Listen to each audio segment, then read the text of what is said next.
Hi everyone, सभी का welcome है अगेन वाईईटी योर इंग्लिश ट्यूटर पे।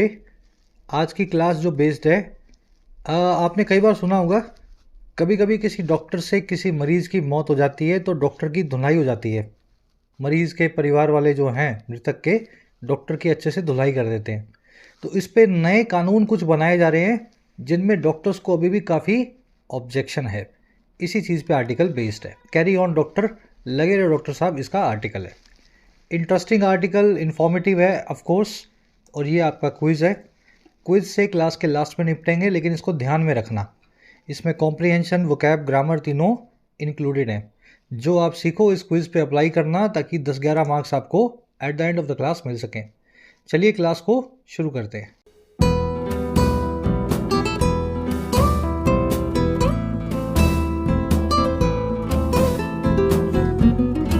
कह रहा है जी, कैरी ऑन डॉक्टर। डॉक्टर तो समझते ही हैं आप। कैरी ऑन का मतलब होता है लगे रहो, कीप ऑन, कंटिन्यू। वो जो लगे रहो मुन्ना भाई वाला है ना, वही कैरी ऑन है। तो कह रहा है जी, मुन्ना भाई यानी कि डॉक्टर साहब, आप लगे रहो, अपने काम को आगे बढ़ाते रहो। बात किसकी हो रही है?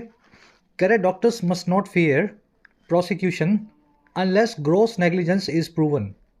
डॉक्टर्स को फियर नहीं करना चाहिए, डॉक्टर्स को इस चीज़ से नहीं डरना चाहिए। और किससे? प्रोसिक्यूशन से, कोर्ट केस से, अपने ऊपर कानूनी कार्रवाई से। और कब? कह रहे कि अनलेस, अगर ऐसा ना हो, अनलेस अगर ऐसा ना हो, जो ग्रॉस नेग्लिजेंस है वो प्रूवन ना हो पूरी तरीके से। ग्रॉस यानी एकदम ऑब्वियस, शांत, एकदम सामने से जो दिखता है ना, साफ साफ, उसको बोलते हैं ग्रॉस। तो साफ साफ दिखने वाली जो नेग्लिजेंस है या लापरवाही है डॉक्टर की, जब तक वो प्रूव ना हो जाए। अगर डॉक्टर ने सच में लापरवाही की है, ऑपरेशन के वक्त सो गया, कुछ ऐसा काम कर दिया जिससे मरीज़ का मरना तय है, तब तो उसको सज़ा मिलनी चाहिए। लेकिन इलाज के दौरान होने वाली मौतों के लिए डॉक्टर जिम्मेवार नहीं हो सकता। प्रोसिक्यूशन से ऐसे केसेस में डॉक्टर को नहीं डरना चाहिए, क्योंकि अगर वो डरेगा ना, अगर वो डरेगा तो फिर वो इलाज भी अच्छे से नहीं करेगा, बिल्कुल भी रिस्क नहीं लेगा इलाज में। हल्का भी उसको रिस्क लगेगा तो आपको हॉस्पिटल के दरवाजे से ही वापस मोड़ देगा कि मैं इलाज नहीं करूँगा। तो प्रोसिक्यूशन से डॉक्टर को डरने से बचाना है। डॉक्टर सब्जेक्ट है, मस्ट नॉट फियर इसकी वर्ब है, फियर करना, किसी चीज़ से डरना। प्रोसिक्यूशन लीगल कार्रवाई, कानूनी कार्रवाई। अनलेस का मतलब होता है अगर ऐसा ना हो, अगर नेग्लिजेंस प्रूवन यानी कि साबित ना हो। नेग्लिजेंस होती है आपकी लापरवाही, आपकी गलतियाँ, ठीक है। प्रूवन यानी साबित।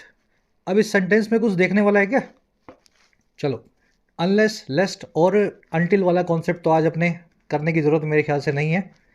अनलेस यानी जब तक ऐसा ना हो, अनटिल यानी, देखिए, अनलेस मतलब अगर ऐसा ना हो, अनटिल यानी जब तक ऐसा ना हो, और लेस्ट यानी कि अगर ऐसा ना हो। इन तीनों वर्ड्स में ना ऑलरेडी आ चुका है, इसलिए इनके बाद में आने वाले क्लॉज में कभी भी नॉट का इस्तेमाल नहीं किया जाता। Simple concept. जब ना इनमें लग गया, ना इनमें लग गया, तो फिर आगे ना को फिर से लगाने की ज़रूरत नहीं है। इनके बाद के हमेशा क्लोज को क्लीन रखें, अफर्मेटिव रखें, विदाउट नॉट। चलिए, दूसरा एक कॉन्सेप्ट और है, वो अपने थोड़ा फ्लो बनाते हैं, फिर इस कॉन्सेप्ट पे वापस आएंगे। नया कॉन्सेप्ट आपके लिए। जल्दी से आगे बढ़ के आर्टिकल की वोकैब पे नज़र डालते हैं, ताकि आप इसको स्मूथली पढ़ सकें। क्लास को एक लाइक और एक शेयर जरूर से देना। प्यारे बच्चों को ज़रूरत है मॉक टेस्ट पास की, अपने एग्जाम की प्रिपरेशन के लिए। टेक्स्ट बुक की बम्पर सेल एक्टिव हो चुकी है। बम्पर इसीलिए बोल रहा हूँ क्योंकि ये प्राइस कभी आता नहीं है। 224 रुपये में आपको 1 साल का मॉक टेस्ट पास मिल रहा है अगले 3 दिनों के लिए। फ़ायदा आप इसका ले सकते हैं। ईयरली मॉक टेस्ट पास के अंदर आपको 70,000 मॉक टेस्ट मिलेंगे, 700 से ज़्यादा एग्जाम्स के, एसएससी, बैंकिंग, रेलवेज, डिफेंस, जो भी आप एग्जाम दे रहे हो, एक ही मॉक टेस्ट पास के अंदर उसके मॉक टेस्ट इंक्लूडेड है। इस पास को आप चाहें तो प्रो वर्जन में भी ले सकते हैं, जिसमें आपको प्रीवियस ईयर एग्जाम्स जो है ना, पेपर भी मिल जाते हैं मॉक टेस्ट की फॉर्म में। उसका प्राइस रहता है 314 रुपये। फ़ायदा लेने के लिए सेल का कमेंट सेक्शन में जाएँ, आपको लिंक मिलेगा। ईयरली मॉक टेस्ट आपको नॉर्मल वाला दिखाएगा 249 का। ये फाइनल प्राइस नहीं है आपका, आपको यहाँ पे कोड लगाना है YT10। इस कोड को अप्लाई करते ही आपका प्राइस हो जाएगा 224 रुपये। और जो प्रो पास है अपग्रेडेड वाला, उसका प्राइस दिखाएगा 379, और इस पर भी कोड लगा करके आप इसको you can get the pass for 314 rupees. फ़ायदा लेने के लिए कमेंट सेक्शन में लिंक रखा है, अगर पास की ज़रूरत है then this might be the right time. अपनी वोकैब शीट आज की 5 वर्ड्स शुरू करना है होमिसाइड से। सबको ये वर्ड पता होना चाहिए क्योंकि इसमें लगा हुआ है साइड। पेस्टिसाइड्स सुना होगा आपने, जो पेस्ट को मारे। पेस्ट यानी कि कीड़े मकोड़े। रेजिसाइड, होमिसाइड, ये सारे जो साइड वाले वर्ड है ना, किसी की हत्या करने के लिए यूज़ होते हैं, यानी इनको किसी की हत्या करने के लिए लिखा गया है। होमो बनाए, होमो यानी ह्यूमन, होमिसाइड मतलब किसी ह्यूमन की हत्या, मर्डर को बोलते हैं होमिसाइड। ठीक है, हत्या को वैसे मर्डर बोल देते हैं और अच्छी लैंग्वेज में होमिसाइड बोल देते हैं। The founder of the company was convicted of homicide.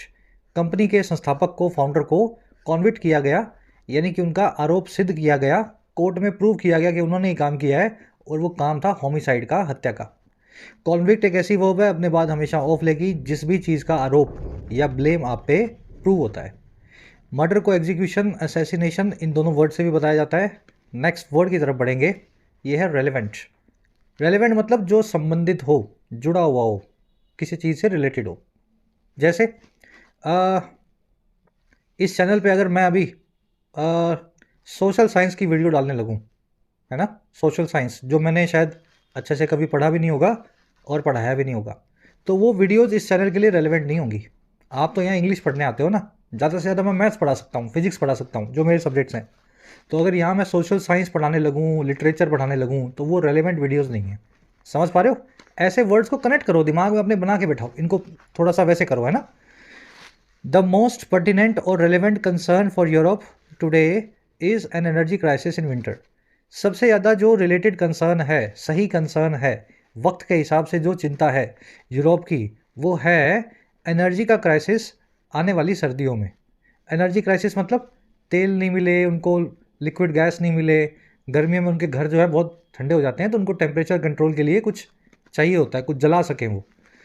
Relevance को पर्टिनेंट भी बोलते हैं, आज आप पर्टिनेंट नाम का वर्ड आर्टिकल में देखेंगे। ठीक है, रेलेवेंट को पर्टिनेंट बोलते हैं। अगला वर्ड अपने पास रेकलेस। रेक मतलब केयर, रेकलेस मतलब केयरलेस। और कैसा केयरलेस? जिसमें खतरे का, डेंजर का कोई केयर ना हो। कभी कभी कुछ लोग आपने देखे होंगे, बाइक्स जो है बहुत तेज़ी से चलाते हैं, कट मार देते हैं कहीं भी, हेलमेट भी नहीं पहनते हैं, वो उनकी रैश या रेकलेस ड्राइविंग होती है ना। इसको बहादुरी नहीं कहते, इसको डेंजरस बोलते हैं, जिसमें आप डेंजर की परवाह भी नहीं करते हो। इसको फूल हार्डी भी बोलते हैं, क्योंकि अक्सर फूल यानी मूर्ख इस तरह का काम करते हैं। वॉन्टन और वेस्टफुल इसके सिनोनिम्स हैं, इस वर्ड को यूज़ करके दिखाते हैं। Rash drivers are careless of their own safety and show reckless disregard for the safety of everyone else. जो रैश ड्राइवर होते हैं, गलत गाड़ी चलाने वाले होते हैं, वो अपनी खुद की सेफ्टी के लिए तो केयरलेस होते ही हैं, साथ ही साथ वो एक केयरलेस सा डिसरिगार्ड दिखाते हैं दूसरों की सेफ्टी के लिए, कि मुझे क्या लेना दूसरों की जान से, है ना, मैं तो अपनी गाड़ी चला रहा हूँ, मेरी गाड़ी के नीचे कोई आया तो मेरा क्या। तो ये रेकलेस डिसरिगार्ड होता है दूसरे इंसान की ज़िंदगी के लिए। चलिए अगला वर्ड है डेबिलिटेट। डेबिलिटेट का मतलब होता है किसी को कमज़ोर बनाना। और कैसा कमज़ोर बनाना? एक तरीके से उसको अपाहिज बना देना। ठीक है, देखिए आप किसी को अगर अपाहिज बनाते हैं तो आप उसको कमज़ोर भी तो बना ही रहे हैं ना, ये वो वाला कमज़ोर बनाना है। जैसे आपके दर्द हो रहा है जौ में, दांत में, जबड़े में, और बहुत तेज़ अगर दर्द होगा ना, आपने फील भी किया होगा, उस दिन आप अपाहिज जैसा फील करेंगे, यानी आपको कुछ करने का मन नहीं करेगा, कहीं जाने का मन नहीं करेगा, बोलने का मन नहीं करेगा। देखने में ऐसा फील होगा आप गूंगे हैं, आप लंगड़े हैं, आपके हाथ पांव खराब हैं, सब कुछ सही है आपका, बस आपके दांत में दर्द है। वो दर्द इतना डेबिलिटेटिंग है कि उसने इतना कमज़ोर और अपाहिज आपको बना दिया है। ठीक है, तो ये दर्द से आप डेबिलिटेट वर्ड को कनेक्ट करके रखना, बड़ा इंपॉर्टेंट वर्ड है। Protected strikes have debilitated the industry. लंबी चलती हुई हड़तालों ने पूरी इंडस्ट्री को अपाहिज और कमज़ोर बना दिया है। वीकन, पैरालाइज करना, इम्पेयर करना, क्रिपल करना, होलो आउट करना इसके सिनोनिम्स हैं। इम्पेयर वर्ड आर्टिकल में आएगा, ये मैं बता देता हूँ बना कैसे है। पाँव कितने आपके? 2। हाथ कितने आपके? 2। आंखें कितनी हैं? 2। पेयर में है ना सब चीज़ें। एक पाँव उड़ा दूँ, एक हाथ उड़ा दूँ, एक आंख उड़ा दे कोई, भगवान ना करे आपकी, तो आपका क्या हो जाएगा? पेयर खराब हो जाएगा, आप अपाहिज ही बन जाओगे ना। कोई भी इंसान का एक पाँव, हाथ, आंख चला जाए तो इम्पेयर होना यानी आपका उस तरीके से हाथ, पाँव या आँख का पेयर खराब हो जाना, यानी अपाहिज हो जाना। याद रखने के लिए भी बता रहा हूँ और ये वर्ड बना कैसे है वो भी बता रहा हूँ, दोनों ही तरीके से बता रहा हूँ। ये वर्ड को इसी तरीके से अंग्रेज़ों ने बनाया है। चलिए, इसको होलो आउट करना इसलिए बोलते हैं, होलो मतलब खोखला, आउट मतलब बाहर। आपके अंदर से सब कुछ निकाल लें, आपको खोखला कर दें किसी भी चीज़ के अंदर से, तो उस चीज़ को आप कमज़ोर बनाएंगे ना। खोखला करना, होलो आउट करना, खोखला करना। चलिए, सारे अच्छे अच्छे वर्ड्स हैं, कोशिश यही रहती है मेरी, मैंने जैसे इन वर्ड्स को सीखा और जैसे अंग्रेज़ों ने बनाए थे वैसे ही आपसे शेयर किए जाए। लास्ट वर्ड है डेमोनाइज। ये वर्ड बना है डेमन से। डेमन मतलब जिसको आप डिमोन बोलते हो ना, डिमोन अंग्रेजी में बोलते हैं डेमन। डेमन मतलब शैतान। डेमोनाइज करना यानी किसी चीज़ को, किसी इंसान को शैतान बना के दिखाना है या नहीं वो अलग बात है, लेकिन आपने अगर उसकी पब्लिसिटी, एडवर्टीजमेंट, मशहूरी ऐसी की कि आप उसको शैतान दिखा रहे हो, तो उस पर्सन को आप डिमोनाइज कर रहे हो। A paid media campaign was launched to demonise the political opposition in parliament. पैसे देकर के मीडिया वालों से कैंपेन चलवाया गया, अभियान चलाया गया, ताकि शैतान बना के दिखाया जा सके, डिमोनाइज किया जा सके राजनीतिक अपोजिशन को, विरोध पक्ष को पार्लियामेंट में, to make someone look like a demon. Simple word है, स्टिग्मेटाइज और विलीफाई भी इसको बोलते हैं। You will see the word demonise in the article today. चलिए 5 वर्ड्स डिटेल में हो गए, स्क्रीनशॉट ले सकते हो आप इनका, है ना। बाकी आपको टेलीग्राम पे मिल गई होगी शीट, वहाँ से भी आप इसको डाउनलोड करके रख सकते हैं। मतलब रखना क्या होता है, इनको आप रिवाइज़ किया करो जितना हो सके, हर 10-5 दिनों से पिछले पूरे वीक के सारे वर्ड्स जो है रिवाइज़ कर लो। चलो अब एक समरी देंगे किस बारे में लिखा हुआ आर्टिकल पता लगे। डॉक्टर्स के ऊपर जो है ना एक नया कानून बन रहा है। कानून ये कहता है कि डॉक्टर्स की वजह से अगर किसी की मौत हो जाए तो डॉक्टर्स को गलती पाए जाने पे 5 साल 7 साल की सज़ा भी मिले जेल में। डॉक्टर्स की पूरी एसोसिएशन इस कानून के लिए होम मिनिस्टर के पास गई और ये कहा कि ये सज़ा तो बहुत गलत है। सज़ा तब मिलती है जब आपका क्रिमिनल इंटेंट हो। भाई पेशेंट के लिए डॉक्टर और डॉक्टर के लिए पेशेंट दोनों ग्राहक और दुकानदार है ना। यहाँ पे कोई क्रिमिनल इंटेंट तो है नहीं कि मैं तेरी जान ले लूँ तो मेरी जान ले ले। जब क्रिमिनल इंटेंट ही नहीं है तो फिर इसको मर्डर कैसे मानोगे, और अगर इसको मर्डर नहीं मानोगे तो 7 साल की सज़ा क्यों दोगे। तो इस बारे पे विचार किया गया होम मिनिस्टर के द्वारा, मिनिस्ट्री के द्वारा, और अल्टीमेटली कानून बनाया गया जिसमें 7 की जगह 2 साल की सज़ा रखी गई है। और वो भी तब जब पूरी जांच पड़ताल के बाद ये पाया जाए कि डॉक्टर की ग्रोस नेग्लिजेंसी, भारी जो है किसी काम में, पेशेंट के इलाज में भारी जो है नेग्लिजेंस थी। नेग्लिजेंस समझते हैं ना, केयरलेसनेस, आपकी क्या बोलते हैं हिंदी में। अब हमारा आर्टिकल ये कह रहा है कि ठीक हुआ ये, लेकिन ये 2 साल की भी निकाली जा सकती है और इसको स्ट्रिक्ट बनाया जा सकता है, क्योंकि अगर डॉक्टर्स डर डर के इलाज करेगा, उसको यही डर रहेगा कि मेरे पे केस ना चल जाए, मेरे पे केस ना चल जाए, तो वो कॉम्प्लिकेटेड केसेस का इलाज करना छोड़ देंगे। जिस जगह आपको पता है लेने के देने पड़ेंगे उस जगह आप जाओगे क्यों। तो ये तो नहीं होना चाहिए ना। डॉक्टर्स को तो पूरा मन लगा के इलाज करना चाहिए, और ये नेग्लिजेंस वाला पैमाना, बड़ा कसौटी जो है टाइट करके रखनी पड़ेगी हमें। ऐसे किसी डॉक्टर को 2 साल की सज़ा भी नहीं मिलनी चाहिए, ठीक है। इलाज करते हुए अगर मौत हो गई तो लिखी थी ना, नेग्लिजेंस नहीं है तो उस केस में सज़ा नहीं बनती। तो आज की समरी है जी, ये जो आपके सामने मैंने रखी। आज की टोन है सजेस्टिंग और कंसर्न भी दिखा रहा है, कंसर्न। शुरू करें। कह रहे the proverbial slip between the cup and the lip was in evidence when the Union Home Minister's assurance on the floor of the Lok Sabha was at variance with the actual amendment on punishment for doctors in cases of death due to negligence। कह रहा है वो proverbial, देखिए proverb मतलब कहावत, proverbial मतलब कहावती। कह रहा है वो कहावती बात जो है ना, और बात क्या है, sleep between the cup and lip. इस कहावत को अगर हिंदी में समझा जाए तो इसका मतलब है अभी दिल्ली दूर है। देखिए कप है और लिप है। कप समझते हैं आप, लिप यानी होंठ। कप कहाँ जाएगा, लिप में जाएगा, नाक में तो जाएगा नहीं। लेकिन कप से लिप का जो फासला है, चाय को पीने का जो प्रोसेस है, उसमें अभी जब तक लिप में कप लगा नहीं ना, तब तक वो कप कहीं भी जा सकता है। मान लीजिए वो आपने चाय जो अपने स्वेटर पे गिरा ली, है ना, कप पे पहले ही आपका हाथ पड़ गया। भाई चाय बना के कप में रख दी तो ये गारंटी नहीं है कि वो लिप में जाएगी, अभी दिल्ली दूर है। जब तक लिप में जाएगी नहीं तब तक लिप में गई नहीं। तो कप एंड लिप वैसा ही होता है कि many bad things could happen before something is finished, अभी दिल्ली दूर है। कह रहा है वो कहावत जो है ना, दिल्ली दूर है वाली, कि बहुत कुछ अभी हो सकता है, वो कहावत इन एविडेंस थी। वो कहावत बड़े अच्छे से सामने थी, सबके एविडेंट थी। कब? जब हमारे होम मिनिस्टर ने अश्योरेंस जो दी थी, भरोसा जो दिलाया था, फर्श पे खड़े होके, फ्लोर पे खड़े होके लोकसभा के। कह रहा है उनका भरोसा जो है वो वेरिएंस विद निकला, वो अलग निकला, डिसएग्रीमेंट वाला या थोड़ा सा डिफरेंट निकला उस एक्चुअल अमेंडमेंट से, उस सही संविधान संशोधन से जो था पनिशमेंट को लेकर के, सजाओं को लेकर के डॉक्टर्स के लिए, उन केसेस में जो है डेथ का नेग्लिजेंस की वजह से। तो होम मिनिस्टर साहब ने बोला था परेशान मत हो जाओ, मैं अपने आप देख लूँगा, कुछ भी नहीं होने दूंगा, डॉक्टर्स के लिए कोई सज़ा नहीं होगी। लेकिन जब कानून बन के आया उसमें 7 साल की सज़ा लिखी हुई थी। तो कप एंड लिप में काफ़ी फासला होता है। होम मिनिस्टर का भरोसा दिलाना वो कोई गारंटी नहीं है। सही गारंटी तो तभी मिलेगी जब कानून सबके सामने होगा। आई बात समझ में? मेरे ख्याल से कनेक्ट कर पाए होंगे, नहीं कर पाए हो तो एक बार रिवाइज कर लेना, इसको रिवाइंड कर लेना जो मैंने बताया पिछले 2 मिनट्स में।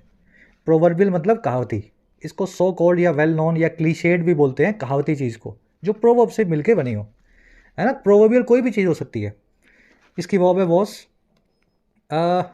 अश्योरेंस की वर्ब है वॉज, एट वेरियंस विद होना, डिफरेंट फ्रॉम होना, किसी चीज़ से अलग होना। और कुछ देखने वाला इसमें है नहीं, आगे बढ़ते हैं। नेग्लिजेंस होती है आपकी गलती, आपकी क्या बोलते हैं इसको हिंदी में, वर्ड भूल गया यार मैं, आपकी याद आएगा तब बताऊंगा, ठीक है। जो आपकी बेपरवाही होती है ना, उसको बोलते हैं नेग्लिजेंस। कह रहा है जी अमित शाह इनिशियली सेट, अब देखो यहाँ कॉलम लगा दिया और बात को डायरेक्ट स्पीच में लिखा गया है। Amit Shah initially said, colon, या इसको बोलते हैं आप quote and quote, if someone died due to medical negligence by doctors it was treated as culpable homicide not amounting to murder. Amit Shah ने इनिशियली ये कहा था कि कोई भी आदमी अगर मारा जाए और किस वजह से, मेडिकल नेग्लिजेंस की वजह से, मेडिकल या ट्रीटमेंट देने में लापरवाही की वजह से, नेग्लिजेंस नहीं लापरवाही डॉक्टर्स की, तो ये ट्रीट किया जाएगा एक कल्पेबल होमिसाइड, एक ऐसी होमिसाइड, एक ऐसा मर्डर जो कल्पेबल है, जो जिसके लिए आप जिम्मेवार ठहराए जाएंगे, लेकिन वो अमाउंटिंग तो नहीं होगा, बराबर नहीं होगा मर्डर के। तो आपने किसी को मारा तो है, लेकिन वो मर्डर नहीं है, 7 साल की सज़ा आपको नहीं मिलेगी। व्हीकल जो एक्सीडेंट होते हैं वो भी कल्पेबल होमिसाइड होती हैं। अगर आपने गाड़ी किसी के ऊपर चढ़ा दी देखते देखते और प्रूव हो गया कि गाड़ी को, मतलब कोई ऐसा सर्कमस्टेंस नहीं था, जानबूझ करके भी नहीं चढ़ाई आपने, लेकिन चढ़ गई आपसे, आप रोक सकते थे लेकिन आपको गाड़ी उतनी अच्छे चलानी नहीं आती, ऐसा कुछ केस निकले, तो वो भी कल्पेबल होमिसाइड होती है, लेकिन उसमें 7 साल की 14 साल की सज़ा नहीं मिलती, कम मिलती है ना। तो अमित शाह ने भी यही बोला था कि हम भी मर्डर से कम सज़ा देंगे डॉक्टर को, ऐसा कुछ मिले तो। अमित शाह की वर्ब है सेड, समवन की वर्ब है डाइड, इट की वर्ब है वॉज ट्रीटेड, अमाउंटिंग टू यानी इक्वल टू, होमिसाइड यानी मर्डर, कल्पेबल यानी जो जिम्मेवार ठहराया जा सके, ऐसी चीज़ जो रिस्पॉन्सिबल हो, है ना, जिसमें कल्प निकल सके, जिसमें कोई आपका गिल्ट निकल सके। कल्पेबल या गिल्टी एक ही बात है। कह रहे जी I am bringing an amendment today, doctors have been exempted from punishment under this section. फिर उन्होंने बोला कि मैं ब्रिंग कर रहा हूँ एक अमेंडमेंट को आज ही, संविधान संशोधन को, और डॉक्टर्स को एग्जेम्प्ट किया गया है, डॉक्टर्स को फ्री रखा गया है, बरी रखा गया है पनिशमेंट से यानी सज़ा से, इस सेक्शन के अंडर में। द इंडियन मेडिकल एसोसिएशन और IMA had requested us for the exemption. कह रहा है इंडियन मेडिकल एसोसिएशन ने, IMA ने हमें रिक्वेस्ट किया था इस चीज़ के लिए। ये सारी बातें अमित शाह ने पार्लियामेंट में, लोकसभा में खड़े होकर कही थी। सिंपल सेंटेंसेस है, रिपीट करने की जरूरत है नहीं इनमें। एग्जेम्प्ट फ्रॉम करना, रिलीव फ्रॉम करना, एक्सक्यूज फ्रॉम करना, किसी को किसी चीज़ से बरी करना या छूट देना, है ना, छूट मिली हुई आपको तो आप एग्जेम्प्टेड है। एग्जेम्प्टेड फ्रॉम समथिंग, मैं ये फ्रॉम पे जोर देना चाह रहा हूँ। तो डॉक्टर्स को पनिशमेंट से छूट मिली हुई थी। भाई ऐसा भी तो है, कोई बहुत खतरनाक केस आ जाए और डॉक्टर का हाथ कांप जाए और उसकी वजह से डॉक्टर सही इलाज ना कर पाए, नया डॉक्टर हो, तो आप तो उसको सूली पे चढ़ा दोगे, ऐसा नहीं होना चाहिए ना। बिल्कुल ये ड्राइवर जैसा ही है, तो इसमें कोई जानबूझ के नहीं करता है। अगर केस ही बहुत ख़राब हो तो उसमें नेग्लिजेंस भी डॉक्टर के लिए सज़ा का कारण ना बने।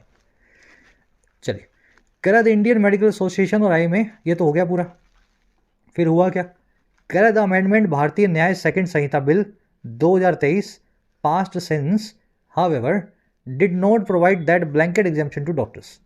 कह रहा लेकिन जो अमेंडेड भारतीय न्याय संहिता बिल जो है 2023 का, जो सेकंड टाइम आया है और जो तब से ही पास हुआ है, कह रहा है हालांकि उसने प्रोवाइड नहीं किया ब्लैंकेट एग्जेम्पशन को, एब्सोल्यूट छूट को, राहत को डॉक्टर्स को। तो अमित शाह जी ने तो यही बोला था सबको छूट मिलेगी, कुछ नहीं होगा, कोई पनिशमेंट नहीं मिलेगी, हम भी नहीं देंगे। लेकिन जो बिल आया, अमेंडेड बिल, उसमें ऐसा कुछ भी नहीं था, उसमें कोई छूट वूट डॉक्टर्स को नहीं मिली हुई थी। अब ये बिल है, बिल का मतलब कानून, जब पास हो जाता है तब बिल बन जाता है, जब पास होने वाला होता है, पास होने से पहले बिल होता है, पास होने के बाद एक्ट बन जाएगा, ठीक है, फिर इस पर रूल्स बनेंगे। तो ये बिल जो है अभी कानून बनने वाला है, इसकी वर्ब है डिड नॉट प्रोवाइड। ब्लैंकेट का मतलब होता है एब्सोल्यूट, जिसमें कोई किंतु परंतु ना हो।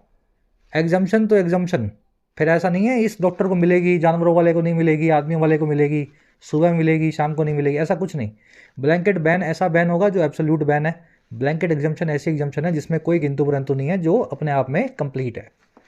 कह रहा जी हुआ क्या, कह रहा हुआ ये instead the amendment section 1061 specifies that the registered medical practitioner और RMP shall be punished with imprisonment. कह रहा जी बजाय इसके हुआ ये कि जो सेक्शन ये वाला है इसी एक्ट का, अमेंडेड एक्ट का या बिल का, वो ये स्पेसिफाई करता है, साफ तौर पे स्पेसिफिकली बताता है कि कोई भी RMP जो है, रजिस्टर्ड मेडिकल प्रैक्टिशनर, चाहे आयुर्वेदिक डॉक्टर हो, एलोपैथिक हो, होम्योपैथिक हो, जो आरएमपी है, कह रहा है उसको पनिश किया जाए इम्प्रिजनमेंट के साथ, कारावास के साथ, जो हो अप टू 2 ईयर्स, और एक फाइन भी लगाया जाए उस पर। 2 साल की सज़ा जो है इनके लिए रखी गई है। सेक्शन स्पेसिफाइज आरएमपी, आपने देख लिया, आरएमपी की वर्ब है शेल बी पनिश्ड। इम्प्रिजनमेंट यानी कि कारावास, जेल की सज़ा, इसको इनकार्सिरेशन भी बोलते हैं। कह रहा है in effect the punishment for doctors as specified under section 304A of the IPC or Indian penal code that the BNSS replaces has been diluted. कह रहा है जी अगर इफेक्टिव तौर पे देखें, इस चीज़ का असर देखें, तो जो पनिशमेंट है डॉक्टर्स के लिए सेक्शन 304 में इंडियन पीनल कोड के, और वही पीनल कोड जिसकी जगह अब बीएनएसएस ले लेगा भारतीय न्याय संहिता बिल 2023 का, कह रहा है वो पनिशमेंट को वैसा का वैसा रखा है, ज्यों का त्यों रखा है, रिटेन किया गया है। तो कुछ भी नहीं हुआ, जो पहले 2 साल थी वही 2 साल आज भी बनी हुई है, तो कुछ फ़र्क थोड़े ना हुआ। पनिशमेंट की वो हैज़ बिन रिटेन्ड, रिटेन करना, किसी चीज़ को बनाए रखना, मेंटेन करना, अपहोल्ड करना, है ना, प्रिजर्व करना। बीएनएसएस इस नए वाले, समझ गए ना, भारतीय न्याय सेकंड संहिता बिल, इसकी बात हो रही है, इसकी वो है रिप्लेसेस। फिर आईएमए ने क्या रिक्वेस्ट की थी इनको, और इन्होंने क्या उन पर एहसान किया, अब ये आगे बताएगा। एहसान ये हुआ, with the IMA still thanking the government despite the status quo situation, a depth look behind the scene reveals that a draft bill submitted to the parliamentary standing committee on the issue actually suggested a 7 year imprisonment term. कह रहे जी इस चीज़ के साथ ही with जो Indian medical association है, डॉक्टर्स की जो यूनियन है, उसके अभी भी थैंक करने के साथ ही, धन्यवाद देने के साथ ही सरकार को, और किस चीज़ के बावजूद, कह रहा है जी डिस्पाइट यानी बावजूद इस स्टेटस को सिचुएशन के, ज्यों के त्यों बनी हुई सिचुएशन के, वे 2 पहले थी 2 आज है, तो सरकार को काहे का थैंक यू दे रहे हो। कह रहा है फिर भी इस थैंक यू को देने के साथ ही हमने जब जांच पड़ताल की तो हमें पता लगा, एक डेफ्ट लुक हमने जब बिहाइंड द सीन्स पे डाली, डेफ्ट का मतलब होता है तेज तर्रार, अडेप्ट, स्किलफुल, लुक का मतलब होता है नज़र। तो बिहाइंड द सीन्स जब हमने नज़र डाली तो वो लुक ने रिवील किया, उस बात ने हमें, उस नज़र ने ये बताया कि जो एक ड्राफ्ट बिल था, जो कच्चा बिल था इससे पहले वाला, जो सबमिट किया गया था पार्लियामेंट की स्टैंडिंग कमेटी को इसी मामले पे, उसने एक्चुअल में सजेस्ट किया था 2 की नहीं 7 साल की जेल टर्म का, इम्प्रिजनमेंट टर्म का। और क्यों, for death due to negligence in the case of an RMP, उस डेथ की वजह से, जो लापरवाही की वजह से हो किसी आरएमपी के द्वारा। आई बात समझ में। पहले 2 साल की थी, इन्होंने बोला सर प्लीज़ हमारी 2 साल की सज़ा को निकाल दो, तो इन्होंने क्या किया, इन्होंने 7 साल की डाल दी। तो फिर डॉक्टर वापस आए, नहीं वो 2 साल की ही रख दो, वही ठीक है, तो इन्होंने 2 साल की रख दी, तो 2 की 2 बनी रही, और डॉक्टर भी थैंक यू बोल रहे हैं इनको, और समझ गए ना, ये हुआ है। चलो, मीनिंग होता है हर चीज़ का, ये पूरा आर्टिकल जो लिखा होता है ना स्टोरी की तरह होता है, ये कहानी जब समझ में आती है तब मज़ा आता है क्या हुआ था। डिस्पाइट के बाद में ऑफ लगेगा नहीं, आप जानते हैं, इंस्पाइट के बाद में ऑफ लगता है। लुक की वर्ब है रिवील्स, डेफ्ट यानी बहुत ज़्यादा कुशल, है ना, आर्टफुल, तेज तर्रार, उसको बोलते हैं डेफ्ट। बिल की वर्ब है सजेस्टेड। स्टेटस को मतलब यथास्थिति, ज्यों की त्यों जो सिचुएशन बनी रहती है उसको बोलते हैं स्टेटस को। चलिए आगे बढ़े। आगे कह रहा है जी, the IMA then submitted to the standing committee that there was no mens rea or criminal intent. कह रहा है आईएमए ने फटाफट जब 7 साल की सज़ा का सुना तो उसने सबमिट किया, उसने अपना सबमिशन रखा, अपनी रिक्वेस्ट रखी, और किसके सामने रखी, ये रिक्वेस्ट आईएमए ने रखी स्टैंडिंग कमेटी के सामने पार्लियामेंट की, कि कोई भी मेंस रे या क्रिमिनल इंटेंट है ही नहीं। क्रिमिनल इंटेंट मतलब क्राइम करने की भावना, इसी को मेंस रे बोलते हैं, फॉरेन लैंग्वेज का वर्ड है। उन्होंने बोला कोई क्रिमिनल का इंटेंट है ही नहीं, और किस में, in the relationship between the patient and the doctor, doctor और मरीज के रिश्ते में, एंड दस the increase punishment was not justified, और इस प्रकार से बढ़ी हुई पनिशमेंट जो है जस्टिफाइड ही नहीं थी, बिल्कुल भी सही नहीं थी, है ना। मर्डर का इल्ज़ाम तभी लगे जब मर्डर करने का इंटेंट हो, या आपने कुछ जानबूझ के किया हो, सामने वाले का नुकसान दिखता हो, गाड़ी चला रहे हो शराब पी करके, तो मर्डर है वो। यहाँ तो कुछ नहीं है, तो डॉक्टर है वो, आपकी जान बचाने के लिए खड़ा है एप्रन बांध के, तो क्रिमिनल इंटेंट नहीं है, तो फिर क्रिमिनल पनिशमेंट क्यों 7 साल की भाई। आईएमए की वर्ब है सबमिटेड, ठीक है। Mains rea or criminal intent दोनों और कंजंक्शन से जुड़े हुए हैं, इनकी वर्ब है वॉस, दोनों सिंगुलर हैं, और कंजंक्शन आई हुई है बीच में, इसलिए वर्ब भी सिंगुलर है। 2 सिंगुलर नाउन अगर और कंजंक्शन से जुड़े हों तो वर्ब उनकी सिंगुलर ही होती है। पनिशमेंट की वर्ब है वॉज नॉट जस्टिफाइड। जस्टिफाइड मतलब जो सही ठहराया जा सके, जो एकदम है ना करेक्ट हो, एप्रोप्रिएट हो। कह रहा the committee then reduce the imprisonment to 5 years which finally rested at 2 years as the law passed was passed. कह रहा इनकी बात सुन के कमिटी को थोड़ी समझ आई, ज्ञान के चक्षु खुले, और इस जेल की सज़ा को, इम्प्रिजमेंट को 7 से कर दिया 5, रिड्यूस कर दिया 5 तक। और फाइनली जो रेस्ट कर रहा है अब 2 सालों पे, जैसा कि लॉ पास किया गया, 5 का भी लास्ट में 2 कर दिया गया। तो ये है पूरी बैक स्टोरी होम मिनिस्टर और इंडियन मेडिकल एसोसिएशन के बीच की बातचीत की। चलिए अब फर्स्ट पैराग्राफ हो गया। सेकंड में बताएगा कि ये सज़ा होना गलत क्यों है और सही क्यों है। उससे पहले ऊपर जो कॉन्सेप्ट है ग्रामर का उसको देख लेते हैं। देखिए एक वर्ड है प्रूवन और एक वर्ड है प्रूव्ड। दोनों के बीच में फ़र्क बता सकते हो क्या? कोई बोलेगा सर प्रूव्ड तो V2 है प्रूव की और प्रूवन V3 है, तो ये फ़र्क तो है नहीं। प्रूव्ड V2 है और प्रूव्ड V3 भी होता है। मैं तो ये पूछ रहा हूँ, ये V3 जब प्रूव्ड आ गया, V2 प्रूव्ड आ गया, तो ये प्रूवन कौन सी वर्ब है? इसको समझते हैं। इंग्लिश में ये 8 वर्ब्स ऐसी हैं जिनकी V1 V2 V3 तो है, लेकिन इनकी पास्ट पार्टिसिपल एडजेक्टिव फॉर्म थोड़ी डिफरेंट है। Sink first form, sank second form, sunk third form. इनका मतलब होता है डूबना। लेकिन डूबा हुआ पास्ट पार्टिसिपल एडजेक्टिव अगर चाहिए, डूबा हुआ, ठीक है, तो उसके लिए सही वर्ड है संकन। V3 का इस्तेमाल पार्टिसिपल के तौर पे इन वर्ब्स का नहीं किया जाता। श्रिंक मतलब सिकुड़ना, सिकुड़ा, सिकुड़ चुका, श्रंक। लेकिन सिकड़ा हुआ, श्रंकन स्वेटर, श्रंकन पैजामास, जो भी चीज़ सिकड़ी हुई है उसके लिए श्रंकन यूज़ करेंगे। एडजेक्टिव चाहिए तो V3 का इस्तेमाल इन वर्ब्स का नहीं होता, इनकी अलग V3 है, एडजेक्टिव वाली अलग V3 है। स्ट्राइक मतलब मारना, मार खाया हुआ स्ट्रिकन। गेट मतलब पाना, पाया हुआ गॉटन। मेल्ट मतलब पिघलना या पिघलाना, मोल्टन यानी पिघला हुआ। शेव मतलब शेव करना, है ना, उड़ा देना बाल वाल। शेवन मतलब एकदम हटाया हुआ बाल वाल, है ना, शेव किया हुआ। प्रूव यानी साबित करना, प्रूवन यानी कि साबित हो चुका। शेयर मतलब काटना, किसी के भेड़ वेड़ के जो बाल कटते हैं ना शीप के, उसको शेयर करना बोलते हैं, छटाई करना, है ना। शेयर का मतलब होता है छटाई करना, तो छटा हुआ जो होता है वो होता है शॉन। तो ये कॉन्सेप्ट याद रखेंगे। 8 ही वर्ब्स बता रहा हूँ, ज़्यादा लंबा काम दे नहीं रहा हूँ। क्वेश्चंस दिखा देता हूँ कैसे मिलेंगे। The whole world offered assistance to the pandemic struck nation. Pandemic कब चली गई यार, इसकी जगह कुछ और लिख दूँ क्या? Flood struck nation. पूरी दुनिया ने असिस्टेंस को ऑफर किया बाढ़ से मार खाई हुई, बाढ़ से प्रभावित इस देश को।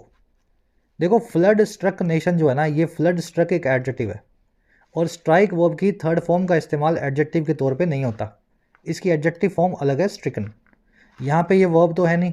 अगर वर्ब होती तो स्ट्रक यहाँ पे हैव के साथ लगा होता, वो तो दिख नहीं रहा कुछ ऐसा। तो यहाँ पे आप जो वर्ब की थर्ड फॉर्म जो है एडजेक्टिव वाली यूज़ करें और यहाँ लिखें flood flood stricken stricken nation, ठीक है।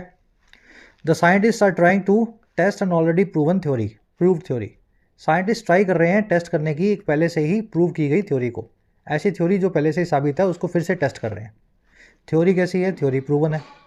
ये प्रूव जो है वर्ब की थर्ड फॉर्म लगा करके आप एडजेक्टिव बना रहे हो, इसके आगे कुछ है जो है वो आपने लगा के इसको मेन वर्ब तो बनाया नहीं। ये मेन वर्ब जब है नहीं तो एडजेक्टिव फॉर्म तो इसकी प्रूवन होती है ना। तो यहाँ लिखें ऑलरेडी प्रूवन थ्योरी, ठीक है। मान लीजिए ऐसा लिखो, प्रूव वर्ब को मुझे वर्ब की तरह यूज़ करना हो। लेट्स से मैं ऐसा लिखूं, द साइंटिस्ट, या ऐसा कर देना, ठीक है। The scientist have proven this theory. Scientist लोगों ने प्रूव कर दिया इस थ्योरी को। अब यहाँ पे जो प्रूवन है ना एक वर्ब है साइंटिस्ट नाम के सब्जेक्ट की, हैज़ हैव के बाद V3 लगने वाली है। तो यहाँ पे V3 ये नहीं लग सकती, V3 ही लगेगी जो होती है प्रूव्ड। तो प्रूव्ड की जगह प्रूव्ड आएगा वर्ब फॉर्म में, प्रूवन की जगह प्रूवन आएगा एडजेक्टिव फॉर्म में। V3 को एडजेक्टिव में आपको चेंज कर देना है। मेरे ख्याल से क्लियर है कॉन्सेप्ट आपका। वैसे ही the man with the shaved head had shaven his beards too. आदमी जिसका सिर मुंडा हुआ था उसने अपनी बेयर्ड्स को, अपनी दाढ़ी को भी जो है मुंडवा दिया या उड़वा दिया, साफ कर दिया। 2 वर्ड्स यूज हुए हैं, शेव्ड एंड शेवन, ठीक है। दोनों को सही करके बताओ, एज होमवर्क आपको दे रहा हूँ। कॉन्सेप्ट सीख लिया, लॉजिक पता लग गया, अब मेरे ख्याल से आसान है। शेव्ड हेड की जगह क्या लिखूँ? पूरा लिखना। और हैड शेवन की जगह क्या लिखूं, इसको भी पूरा लिखना। ठीक है, बढ़े आगे, इजी कॉन्सेप्ट। तो यहाँ भी तो वही हुआ है, नेग्लिजेंस इज प्रूवन, जहाँ पे नेग्लिजेंस साबित है, साबित की नहीं जाती, पैसिव वॉइस नहीं बना हुआ यहाँ।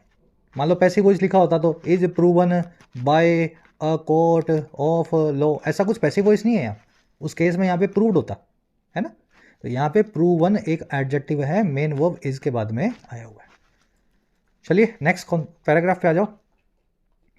आगे कह रहा है जी, it is pertinent to look at the index case that defined guidelines relating to medical negligence dash Jacob Mathew versus state of Punjab and ANR।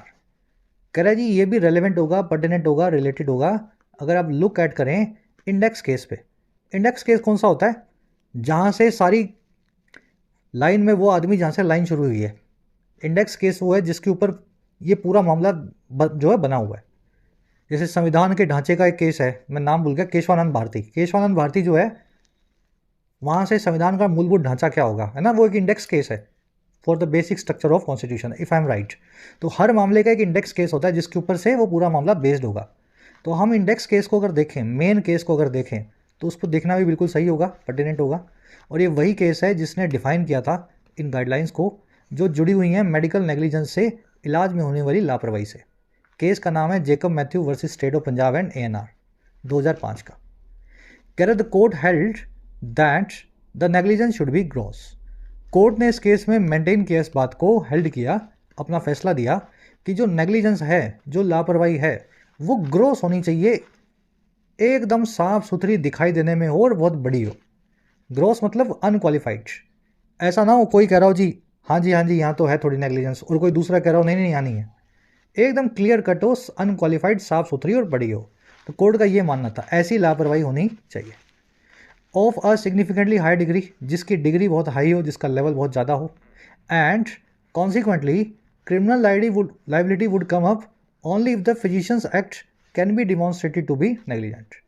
और कह रहा है इसी के कॉन्सिक्वेंस में, इसी कोर्ट की बात के नतीजन को as a consequence, criminal liability जो है, आपराधिक जो आपकी जिम्मेदारी है, वो आप पे आएगी, कम अप होगी किसी डॉक्टर पे, महज तभी ओनली इफ, अगर उस डॉक्टर का जो एक्ट है, जो कारनामा है, जो हरकत है, उसको दिखाया जा सके कि वो लापरवाही भरी थी, और या फिर वो रेकलेस थी, बिल्कुल बेपरवाह थी, बिल्कुल ही डेंजर या रिस्क से केयरलेस थी, और कॉज करते हुए थी डेथ को, जिसमें पेशेंट की मौत भी हुई। तो ये कोर्ट का मानना है, एकदम साफ लापरवाही दिखे, कोई किंतु परंतु ना हो, बहुत बड़ी लापरवाही हो, पेशेंट की डेथ हो गई हो, तब हम डॉक्टर को लटका सकते हैं। लटकाने का मतलब समझ गए ना, 7 साल की सज़ा मर्डर की किसी को दे दी तो लटका ही रहे हो उसको। कोर्ट की वो है हेल्ड, नेग्लिजेंस की वो है शुड बी, क्रिमिनल लाइबिलिटी यानी आपराधिक जिम्मेदारी, इसकी वो है वुड कम अप, एक्ट की वो है पैसिव वॉइस में कैन बी डिमॉन्स्ट्रेटेड, डिमॉन्स्ट्रेट करना, दिखाना, प्रदर्शन करना, है ना, डॉक्टर के कारनामे को दिखाया जा सके कोर्ट में कि कैसे वो एक बड़ा कारनामा है जिससे पेशेंट की मौत हुई है। रेकलेस, फुल हार्डी, वॉन्टन, याद है ना। कह रहा है even during prosecution at various levels the weight is on the opinion of a similarly qualified expert. कह रहा है यहाँ तक कि जब केस चल भी रहा हो डॉक्टर पे, प्रोसिक्यूशन चल भी रहा हो, तो हर लेवल पे, अलग अलग लेवल्स पे सारा वेट, सारा फोकस, सारा वजन होगा ओपिनियन पे या सलाह पे एक सिमिलरली क्वालिफाइड एक्सपर्ट की, उस डॉक्टर के बराबर एक क्वालिफाइड किसी दूसरे डॉक्टर की। और ये किस चीज़ पे होगा, इसकी कौन सी ओपिनियन पे, on whether negligence on the part of the doctor led to death. वो इस चीज़ पे कि हाँ या ना, जो नेग्लिजेंस है, जो लापरवाही है डॉक्टर की, उसने लीड किया डेथ को या नहीं किया। तो एक दूसरे डॉक्टर की राय के ऊपर ही पूरा केस चलेगा, ऐसे जो है कोर्ट में केस भी नहीं चलाओगे आप डॉक्टर के ऊपर। वेट की वर्ब है इस, नेग्लिजेंस की वर्ब है लेड टू, मतलब केस तो चल सकता है लेकिन सारा वजन जो होगा दूसरे डॉक्टर की ओपिनियन को दिया जाएगा। कह रहा है while it may be argued that doctors दस enjoy adequate protection under the law in the execution of their duties, the reality is that the incidence of violence against medical professionals is indeed increasing। कह रहा इतनी तामझाम जब doctors के लिए लगा रखी है, हर तरह की उनको प्रोटेक्शन मिली हुई है, तो ये आप आर्ग्यू ज़रूर कर सकते हो, बहस ज़रूर कर सकते हो कि डॉक्टर्स तो मज़ा ले रहे हैं, इन्जॉय कर रहे हैं पर्याप्त तौर पे प्रोटेक्शन का या हिफाजत का कानून के अंदर। और किस चीज़ में, एग्जीक्यूशन में या काम कैरी आउट करने में, अंजाम देने में अपनी ड्यूटीज़ को। कह रहे इस बात को हम आर्ग्यू कर सकते हैं कि खूब तो इनको प्रोटेक्शन मिली हुई है। कह रहे वहीं पर रियलिटी ये है, जो इंसिडेंस है, जो घटित होने का जो रेट है, इंसिडेंस मतलब अकरेंस रेट, कौन सा इंसिडेंट कितनी बार हुआ। कह रहे जो अकरेंस रेट है, घटित घटना के घटित होने की जो आवर्ती है ना, फ्रीक्वेंसी है, और वो है वायलेंस की against medical professionals, against doctors. ये इंसिडेंस इज इंडीड इंक्रीजिंग, ये घटना होने की, घटित होने की आवर्ती जो है, फ्रीक्वेंसी जो है, सच में तो बढ़ रही है। तो कानून से तो ये सेफ़ हैं, लेकिन पेशेंट के घर वालों से सेफ़ नहीं है। तो ये भी तो एक बहस का मुद्दा है ना, ये भी एक आस्पेक्ट है। इट की वर्ब है may be argued in passive voice, may be plus में वर्ब की थर्ड फॉर्म। डॉक्टर्स की वर्ब है एंजॉय। कल ही बताया था इंजॉय, इंट्रोड्यूस, प्रोस्ट्रेट, एब्सेंट, है ना, प्रेजेंट, ये सभी वो वर्ड्स हैं जिनके बाद में आपको कोई ना कोई ऑब्जेक्ट चाहिए होगा। अगर ऑब्जेक्ट नहीं हो तो आपको यहाँ पे एक रिफ्लेक्सिव प्रोनाउन का यूज़ करना पड़ेगा। Enjoy myself, introduced himself, prostrated herself. जो कॉन्सेप्ट कल करवाया था वही रिवाइज करवा रहा हूँ, थोड़ा सा दिमाग में आपके, है ना, घूमना चाहिए। इंसिडेंस की वर्ब है इज इंक्रीजिंग। इंसिडेंस मतलब किसी घटना के होने की आवर्ती या फ्रीक्वेंसी।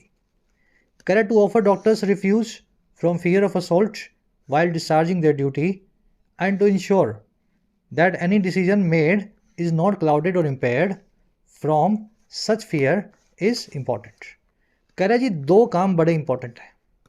पहला काम क्या है जी, टू ऑफर नाम के इन्फिनेटिव को लगा के बता रहे हैं कि डॉक्टर्स जो है ना, उनका जो रिफ्यूज है,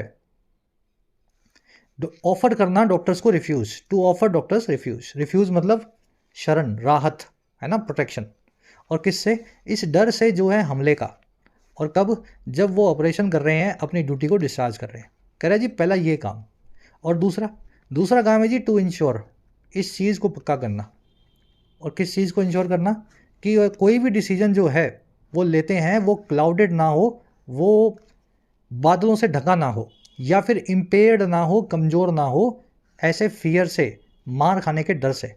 कह रहा है ये दोनों चीज़ें बड़ी इंपॉर्टेंट है। आई बात समझ में। डॉक्टर ऑपरेशन करे तो बिल्कुल सेफ़ हो, उसको कोई धमका ना रहा हो। और दूसरा, जो भी डिसीजन वो ले उसमें कोई डर ना हो, डर के अंदर वो किसी डिसीजन को लेगा तो गलत ही ले लेगा। कह रहे ये इंश्योर करना कि उनका कोई डिसीजन डर भरा ना हो और कोई काम में उनको कोई डर ना लगे, ये ऑफर करना और ये इंश्योर करना इज़ इंपॉर्टेंट। तो दो इन्फिनेटिव्स जो हैं ये सब्जेक्ट हैं, to offer this and to ensure this. Actual में वर्ब होनी चाहिए टेक्निकली आर, है ना। डिसीजन की वर्ब है इज़ नॉट क्लाउडेड और इम्पेयर्ड। क्लाउडेड का मतलब होता है जब आपके डिसीजन मेकिंग पे बादल आ गए हों, डर के बादल आ गए हों, शक के बादल आ गए हों, कोई भी क्लाउड आ गए हो। इम्पेयर यानी कमज़ोर।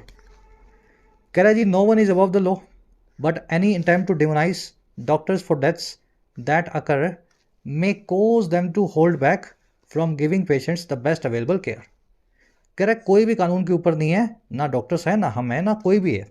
कह रहा है लेकिन कोई भी कोशिश जो है डिमोनाइज करने की, डॉक्टर्स को गलत लाइट में दिखाने की, डॉक्टर्स को शैतानी बना जो है दिखाने की, और किसके लिए, उन डेथ्स के लिए जो होनी ही हैं या जो होती ही हैं अस्पतालों में। कह रहा है ये जो है ना, ऐसा अटेम्प्ट ये कोज कर सकता है, ये कारण बन सकता है उनके होल्ड बैक करने का, उनके हेजिटेट करने का, हिचकिचाने का। और किस चीज़ को लेकर के, देने को लेकर के पेशेंट्स को बेस्ट अवेलेबल केयर। तो अगर आप इनको डराओगे ना तो आपके रिश्तेदार का इलाज ये अच्छे से नहीं करेंगे। अगर इनको थोड़ा भी डर लगेगा तो ये दूर से जोड़ देंगे दोनों हाथ और पाँव कि हमें तो नहीं करना इसका इलाज। तो ये हिचकिचाएंगे अच्छी केयर देने में आप ही के जो है घर वालों को, रिश्तेदारों को। नो वन की वर्ब है इज, दैट आया डेट्स के लिए, डेट की वर्ब है अकर, अटेम्प्ट की वर्ब है may cause. Hold back from किसी चीज़ से पीछे हटना, है ना, किसी चीज़ से अपने आप को रोकना, रिफ्रेन करना, किसी चीज़ से हिचकिचाना, हेजिटेट करना। कह रहा जी that under no circumstances is acceptable. ये चीज़ हमें बिल्कुल एक्सेप्टेबल नहीं है, बड़ा ही खतरनाक प्रोपोजिशन है अगर डॉक्टर्स ऐसे काम करें। अंडर नो सर्कमस्टेंसेज मतलब किसी भी हालात में नहीं, सर्कमस्टेंस में नहीं, किसी भी कंडीशन में नहीं। चलिए रैपअप करेंगे क्लास को। मेरे को तो बड़ा सिंपल सा आर्टिकल लगा आज का, ऑनेस्टली। क्वेश्चंस देखते हैं। फर्स्ट क्वेश्चन में कह रहा है जी, इस पैसेज के हिसाब से ये जो जेकब मैथ्यू का केस था, इसने कौन सी भूमिका को अदा किया उस कानूनी ढांचे को बनाने में जो था मेडिकल नेग्लिजेंस को लेकर के, चिकित्सक लापरवाही को लेकर के। क्या काम करता है ये केस, इस केस की क्या खूबी है? ये केस एक मिसाल बनाता है डॉक्टर्स को ब्लैंकेट एग्जम्पशन देने की, 100% छूट देने की हर चीज़ से। ये डिग्री ऑफ नेग्लिजेंस को डिफाइन करता है, लापरवाही के लेवल्स को डिफाइन करता है क्रिमिनल लायबिलिटी के लिए। ये चैलेंज करता है मेडिकल प्रोफेशन की इंडिपेंडेंस को, आज़ादी को, डॉक्टरी के पेशे की आज़ादी को। ये एडवोकेट करता है, वकालत करता है और कड़ी पनिशमेंट को मेडिकल प्रोफेशनल्स के लिए, डॉक्टर्स या आरएमपीज के लिए। जेकब मैथ्यू केस से क्या हुआ था, बस आपसे ये पूछ रहा है। हिंदी में बताने के बाद इजी है, क्वेश्चन हार्ड था। आंसर रखा है फर्स्ट कमेंट में। अब थोड़ा तो आप अपना भी चलाओगे ना दिमाग। चलो निकाल के बताओ इसका आंसर क्या होगा। सेकंड पे आ जाओ। पैसेज के हिसाब से मेन कंसर्न क्या है वायलेंस को लेकर के मेडिकल प्रोफेशनल के खिलाफ, और उसके इम्पैक्ट क्या है उनकी ड्यूटीज़ पे। मेडिकल प्रोफेशनल को डराओगे या उसको मारोगे, कूटोगे, पीटोगे, तो सबसे बड़ा कंसर्न उसकी ड्यूटीज़ को लेकर के आपके दिमाग में क्या है? चलो ये क्वेश्चन खुद से करना है, मेंस लेवल का है भाई, मैं करवा दूंगा तो फिर चलो मैं करवा ही देता हूँ। फिर कुछ बच्चे बोलते हैं सर हमें तो आया नहीं। डॉक्टर्स जो हैं प्रोटेक्टेड हैं लॉ के द्वारा, ये कंसर्न है। यह कंसर्न ये है कि डॉक्टर्स को बार बार अकाउंटेबल बनाया जा रहा है डेथ्स के लिए बिना एविडेंस के। यह कंसर्न ये है वायलेंस के जो इंसिडेंट्स है डॉक्टर के खिलाफ वो डिक्लाइन पे हैं, कम होते जा रहे हैं। यह कंसर्न ये है कि जो मारपीट का डर है या असॉल्ट का डर है वो डॉक्टर्स को रोक के रखेगा अच्छे से अच्छी चिकित्सा देने में, ट्रीटमेंट देने में पेशेंट्स को। अरे यही तो कंसर्न है। डॉक्टर के पास जाते हैं इलाज करवाने के लिए, डॉक्टर डरा हुआ खुद, उसको खुद नहीं पता कि मेरा क्या होगा, तो क्या इलाज करेगा वो? तो यही सबसे बड़ा कंसर्न है, वायलेंस डॉक्टर्स के सामने नहीं होनी चाहिए इन एनी फॉर्म। ठीक है, चलो ये तीनों चारों खुद मिला लेना। Hold back, pertinent, full RD और होलो आउट के मीनिंग्स क्या होते हैं, मैच करने कॉलम्स। फर्स्ट कमेंट में मैंने मिला दिए, वहाँ से मैच कर लो। एग्जेम्प्ट के बाद में कौन सी प्रेपोजिशन लगेगी? रेकलेस क्या हो सकती है? होमिसाइड हो सकती है, ओपिनियन हो सकती है, कॉन्डक्ट हो सकता है। होमिसाइड यानी हत्या, ओपिनियन सलाह, कंडक्ट मतलब बिहेवियर या आपका बर्ताव। तीनों में से कौन सी चीज़ रेकलेस होगी? डिस्पाइट के बाद में क्या लगेगा? विद लगेगा, कोई प्रेपोजिशन नहीं लगेगी, या ऑफ लगाओगे। तो ये कोलोकेशन और फिक्स प्रेपोजिशन के फ्रेजेज हैं, सबको आने चाहिए। लास्ट में मिलेंगी दो एरर्स। पहली एरर मिलेगी अनलेस की वजह से, दूसरी एरर इस वर्ड के आसपास मिल सकती है। ठीक है, जो कॉन्सेप्ट करवाए थे वो दोनों कॉन्सेप्ट इसमें आ जाएंगे। आउट ऑफ 11 कितने मार्क्स मिले? फर्स्ट कमेंट से चेक करके बताना। ठीक है, कमेंट सेक्शन में ही कोई क्वेरी हो, सजेशन हो, वो भी डाल सकते हैं in the comment section. I try to read each and every comment that you post. Next class में मुलाकात होगी आपसे। Until then